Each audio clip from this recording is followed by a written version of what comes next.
খবর 24 সাথে আপনাকে স্বাগত। নতুন নতুন খবর জানার জন্য আমাদের চ্যানেলে চোখ রাখুন। 2024 সালে আমেরিকার প্রেসিডেন্ট পদের নির্বাচনের দিকে তাকিয়ে রয়েছে বিশ্ব কূটনীতি। এদিকে প্রাক্তন মার্কিন প্রেসিডেন্ট ডোনাল্ড ট্রাম্প আইওয়া ককাসে জয় দিয়ে শুরু করলেন তার ভোট যাত্রা। উল্লেখ্য, এই ককাসের ভোটের মধ্যে দিয়ে রিপাবলিকানদের রাষ্ট্রপতি পদপ্রার্থী বাজায় পর্ব শুরু হয়, আর তাতেই সকলকে পিছনে ফেলে দিয়ে ট্রাম্প এগিয়ে গেলেন। পিছনে পড়ে রইলেন নিকি হ্যালের মতো প্রার্থীরাও।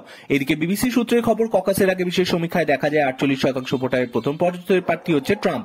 আর সেই জায়গা থেকেই আগে থেকেই জল্পনা ছিল যে ট্রাম্প তাক লাগাতে চলেছেন এই ভোটে। তার প্রতিদ্বন্দ্বীদের মধ্যে সাউথ ক্যারোলাইনার প্রাক্তন গভর্নর নিকি হ্যালে, ফ্লোরিডার প্রাক্তন গভর্নর রন ডি স্যান্ডিস, তাদের পক্ষে ওই সমীক্ষার সমর্থন গিয়েছে 16%। 40-এর মধ্যে 17 জনের সমর্থন পেয়ে এগিয়ে গিয়েছেন ট্রাম্প, যেখানে রন ও নিকি প্রত্যেকে পেয়েছেন 5টি ডেলিগেটসের সমর্থন।